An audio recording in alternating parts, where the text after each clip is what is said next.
Hello friends, good morning. कैसे हो? I hope कि आप लोग अच्छे ही होंगे। सो फ्रेंड्स, आज की इस वीडियो में आप लोगों से मैं हिंदी लैंग्वेज का टेस्ट लूँगा special UP BEd entrance exam 2022 के लिए। फ्रेंड्स, इस टेस्ट में जो टोटल आपके क्वेश्चंस होंगे वो होंगे 25। अगर आप लोग 25 में से 12 प्लस क्वेश्चंस करेक्ट कर लेते हैं तो आपकी हिंदी लैंग्वेज की तैयारी अच्छी है। तो चलिए इस टेस्ट को स्टार्ट करते हैं। लास्ट में आप लोग अपना नाम और स्कोर कमेंट बॉक्स में ज़रूर देगा। और भी वीडियोज़ अगर आपको देखनी है Hindi, GK, current affair, reasoning, subject ability की, तो आप लोग प्ले लिस्ट में जाके देख सकते हैं। इन क्लासेस की अगर आपको फ्री में पीडीएफ चाहिए तो आप लोग हमारे टेलीग्राम चैनल से ज्वाइन हो सकते हैं। टेलीग्राम चैनल का नाम है एजुकेशन विद साहिल। वीडियो के डिस्क्रिप्शन बॉक्स में टेलीग्राम चैनल की लिंक दे दिया हूं, तो आप लोग वहां से फ्री में पीडीएफ डाउनलोड कर सकते हैं। नीचे क्लासेस का टाइमिंग देख सकते हैं आप लोग, इसकी स्क्रीनशॉट ले लीजिए। टाइम से आप लोग वीडियो देख लिया करें। क्रैश कोर्स के लिए हमारा व्हाट्सएप नंबर है। अगर क्रैश कोर्स परचेज करना है, कोई प्रॉब्लम्स है, कुछ डाउट्स हैं, तो आप लोग उसी व्हाट्सएप नंबर पे आप लोग जो है मैसेज हमें कर सकते हैं। अगर आपको भी फ्री सीट लेना है गवर्नमेंट कॉलेज में, अगर आपको एडमिशन लेना है तो आप लोग हमारा क्रैश कोर्स परचेज कर सकते हैं। इस क्रैश कोर्स में आपको बीएड का पूरा मटेरियल देखने को मिलेगा। पूरा सिलेबस इसमें कवर किया गया है और साथ ही इसमें 10 वर्ष के पुराने हल प्रश्न पत्र भी आपको देखने को मिलेंगे और सभी सब्जेक्ट के इंपॉर्टेंट क्वेश्चन देखने को मिलेंगे। Hindi, GK, reasoning, subject ability के 5000 से ज़्यादा इसमें आपको टॉपिक वाइज ऑब्जेक्टिव क्वेश्चन देखने को मिलेंगे, वो भी मात्र 149 रुपये में आपको पूरा मटेरियल मिल रहा है। 400 पेज की ये टोटल पीडीएफ है। बहुत ही बेहतरीन इसमें क्वेश्चंस लगाए गए हैं जो एग्जाम में डायरेक्टली ही क्वेश्चंस पूछे जाते हैं। तो बहुत ही हेल्पफुल हमारा क्रैश कोर्स है, आप लोग परचेज कर सकते हैं। वीडियो के डिस्क्रिप्शन बॉक्स में जो है लिंक दे दिया हूँ। जब आप लोग उस लिंक पे क्लिक करेंगे तो उसमें नाम, मोबाइल नंबर, ईमेल आईडी आपसे पूछा जाएगा। उसके बाद 149 रुपये का पेमेंट करना है। सक्सेसफुल हो जाने के बाद डाउनलोड का ऑप्शन आएगा, डाउनलोड कर लीजिएगा। ओपन करने का उसी में पासवर्ड रहेगा। ये हमारा दूसरा चैनल लॉन्च हो गया है। इसमें भी आपको जो है छोटे छोटे टेस्ट हुआ करेंगे आप लोगों के लिए, तो इसे भी ज्वाइन कर लीजिए। वीडियो को डिस्क्रिप्शन बॉक्स में लिंक दे दिया हूँ, सब्सक्राइब कर लीजिएगा। इसमें भी आपको अपडेट मिलती रहेगी बीएड की। चलिए, अर्धस्वर बताइए कौन से हैं, और ये क्वेश्चंस मैं एक बार करवा चुका हूँ बहुत पहले। अर्धस्वर बताइए, तो अर्धस्वर इसमें आपका या और वाह है। ठीक है, ऑप्शन इसका ए वाला बिल्कुल करेक्ट हो जाएगा, ऑप्शन ए वाला। इसको नोट ज़रूर करिएगा, आईएमपी क्वेश्चन है आपके एग्जाम के लिए। एक शॉर्ट नोट्स आप लोग बनाते हुए चलेंगे। ठीक है, चलिए। निम्नलिखित में वर्तनी की दृष्टि से कौन सा जो है शब्द युग्म शुद्ध है? इसमें यहाँ पे बताइए कौन सा जो है शुद्ध है। 77 का जवाब देने का प्रयास करेंगे। बारात बसंत, बसंत तो सही है आपका, ये भी गलत है। बारात में भी बड़ाबा नहीं है, ये भी आपका गलत है। इसमें बताइए कौन सा है।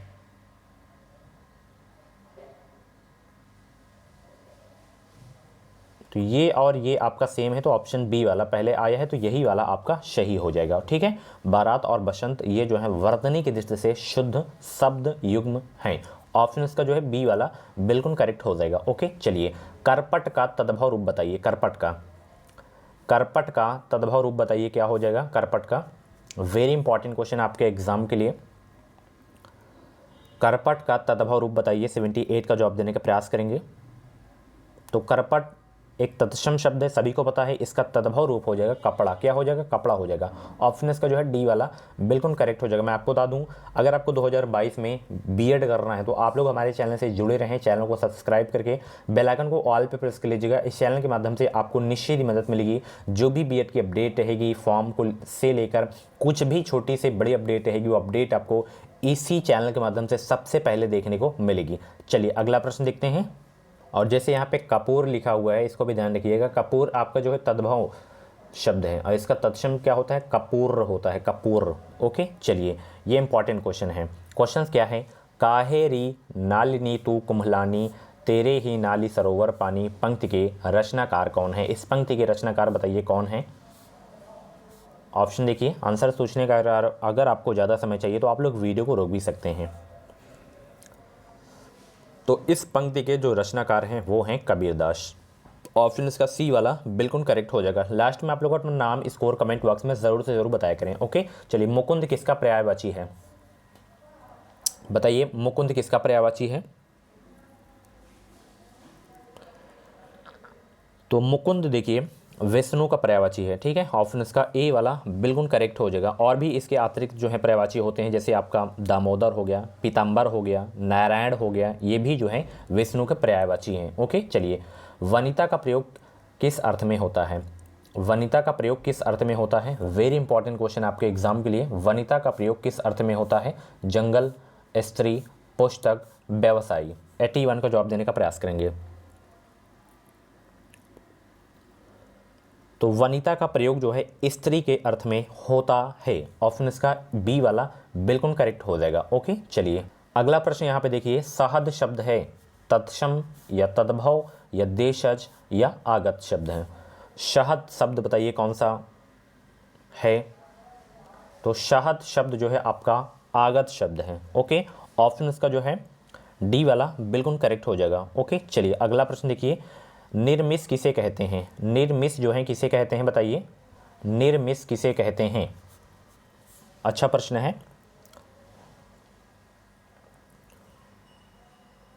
तो मांस रहित भोजन को निर्मिस कहते हैं। किसे कहते हैं? मांस रहित भोजन को निरामिस कहते हैं। ऑप्शन इसका जो है ए वाला बिल्कुल करेक्ट हो जाएगा। ओके, चलिए राष्ट्रवादी कवि रामधारी सिंह दिनकर को उर्वशी के लिए ज्ञानपीठ पुरस्कार किस वर्ष प्रदान किया गया था? वेरी इंपॉर्टेंट क्वेश्चन है। राष्ट्र कवि रामधारी सिंह दिनकर को उर्वशी के लिए ज्ञानपीठ पुरस्कार किस वर्ष प्रदान किया गया था? 84 का जवाब देने का प्रयास करेंगे। तो इनको जो है 1972 में उर्वशी के लिए ज्ञानपीठ पुरस्कार जो है प्रदान किया गया था। ऑप्शन इसका जो है बी वाला बिल्कुल करेक्ट हो जाएगा। जितने भी लोग क्लास को देख रहे हैं फटाफट वीडियो को लाइक कर देंगे। अगला प्रश्न में स्टार लगा के IMP लिख लीजिएगा कि आचार्य रामचंद्र शुक्ल का निबंध संग्रह कौन सा है? सभी लोग जवाब देने का प्रयास करेंगे। आचार्य रामचंद्र शुक्ल का निबंध संग्रह कौन सा है? तो चिंतामणि आचार्य रामचंद्र शुक्ल का निबंध संग्रह है। ऑप्शन इसका जो है बी वाला बिल्कुल करेक्ट हो जाएगा। वेरी इंपॉर्टेंट क्वेश्चन आपके एग्जाम के लिए। अगला प्रश्न देखिए। हिंदी गद्य शिक्षण की पाठ्य योजना में उद्देश्य कथन आता है क्या? हिंदी गद्य शिक्षण की पाठ्य योजना में उद्देश्य कथन आता है पूर्व ज्ञान के पश्चात, प्रस्तावना प्रश्न के पश्चात, आदर्श वाचन के पश्चात, मौन वाचन के पूर्व। तो हिंदी गद्य शिक्षण की पाठ्य योजना में उद्देश्य कथन जो आता है वो आता है प्रस्तावना प्रश्न के पश्चात। ऑप्शन इसका जो है बी वाला बिल्कुल करेक्ट हो जाएगा। अगला प्रश्न देखिए। आदिकाल की रचना है। आदिकाल की रचना बताइए कौन सी है? 87 का जवाब देने का प्रयास करेंगे। आदिकाल की रचना बताइए इसमें कौन सी है?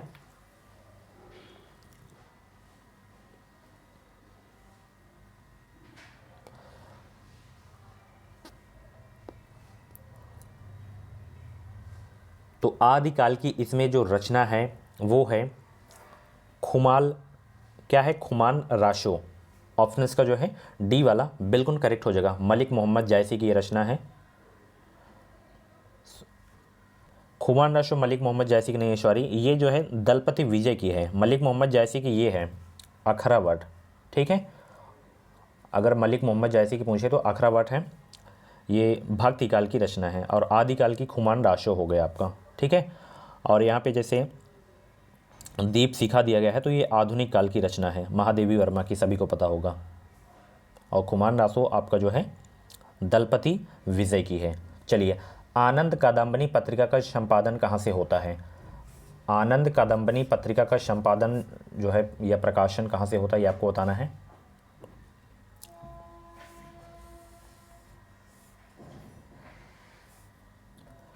तो आनंद कादम्बनी पत्रिका का जो प्रकाशन होता है वो मिर्ज़ापुर से होता है। ऑप्शन इसका जो है बी वाला बिल्कुल करेक्ट हो जाएगा। ओके, किसके द्वारा होता है? बद्री नारायण चौधरी के द्वारा।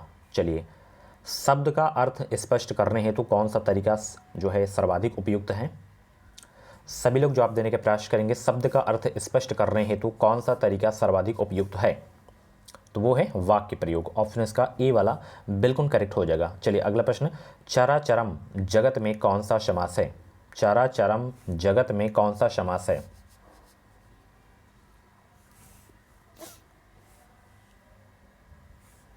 तो ध्यान रखिएगा, जिस समास में पूर्व पद और उत्तर पद दोनों ही प्रधान हो, अर्थात अर्थ की दृष्टि से दोनों का स्वतंत्र अस्तित्व हो और उनके मध्य संयोजक शब्द का लोप हो, तो वहाँ कौन सा समास होता है? समझ गए होंगे, द्वंद्व समास होता है। एक ऑप्शन इसका जो है बी वाला बिल्कुल करेक्ट हो जाएगा। चलिए, इन शब्दों में कौन सा शब्द हिंदी शब्दकोश में सबसे अंत में आएगा? इन शब्दों में से कौन सा शब्द जो है हिंदी शब्दकोश में सबसे अंत में आएगा? तो वो है क्ल्यू। क्या है? क्ल्यू। ऑप्शन इसका जो है ए वाला बिल्कुल करेक्ट हो जाएगा। चलिए, वाक्य शुद्ध है, इसमें कौन सा वाक्य शुद्ध है ये आपको बताना है।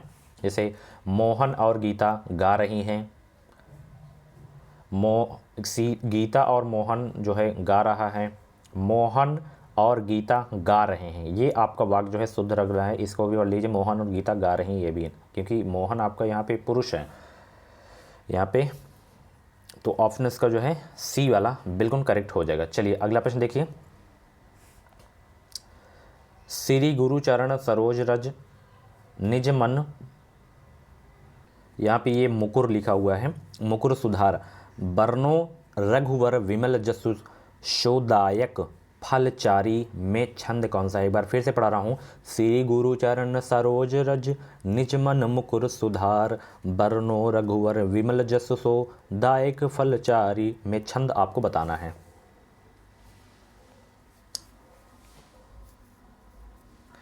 तो इसमें आपका जो है दोहा छंद है। कौन सा छंद है? दोहा छंद है। ऑप्शन इसका ए वाला बिल्कुल करेक्ट हो जाएगा। ठीक है, चलिए अगला प्रश्न देखिए यहाँ पे कि बोरो सबय रघुवंश कुठार की धार में 12 बजी सर थाही, बान की वायु उड़ाव के लक्षण, लक्ष करो अरिहा समर थाही, इस काव्य पंक्तियों में कौन सा रस है?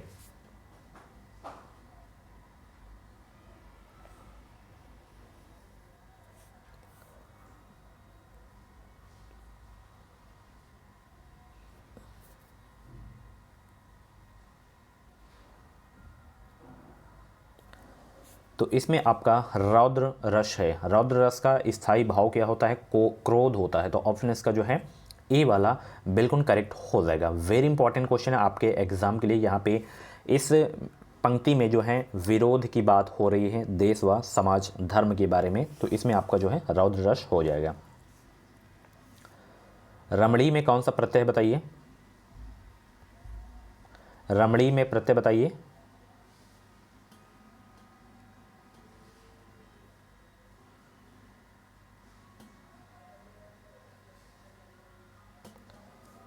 तो इसमें आपका अनि प्रत्यय है, जो कि ऑप्शन ए में है, यहाँ पे र लगा है, तो आपका अनि हो जाएगा। ठीक है, चलिए अभ्यागत शब्द में कौन सा उपसर्ग है बताइए? अभ्यागत शब्द में कौन सा उपसर्ग है? अभिधन आगत, इसका संधि विग्रह होगा तो अभी हो जाएगा इसमें उपसर्ग। ठीक है, ऑप्शन इसका सी वाला बिल्कुल करेक्ट हो जाएगा। आज भारत में श्रवण कुमार पैदा होते हैं, इस वाक्य में रेखांकी शब्द में से कौन सी संज्ञा है? भाववाचक, जातिवाचक, द्रव्यवाचक, संज्ञावाचक? द्रव्यवाचक तो होगा ही नहीं।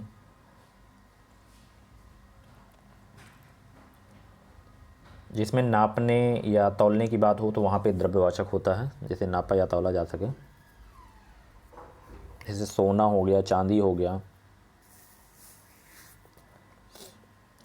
तो ये जो है कौन सी संज्ञा? जातिवाचक संज्ञा। ऑप्शन इसका जो है बी वाला बिल्कुल करेक्ट हो जाएगा। ओके, चलिए किताब शब्द है स्त्रीलिंग या पुल्लिंग या स्त्रीलिंग पुल्लिंग दोनों? तो किताब शब्द ध्यान रखिएगा स्त्रीलिंग शब्द है। ठीक है, चलिए गाय शब्द का बहुवचन क्या है? गाय का बहुवचन क्या हो जाएगा? गाय हो जाएगा। ठीक है, चलिए उसकी माताजी बीमार है, इस वाक्य में कौन सा सर्वनाम है?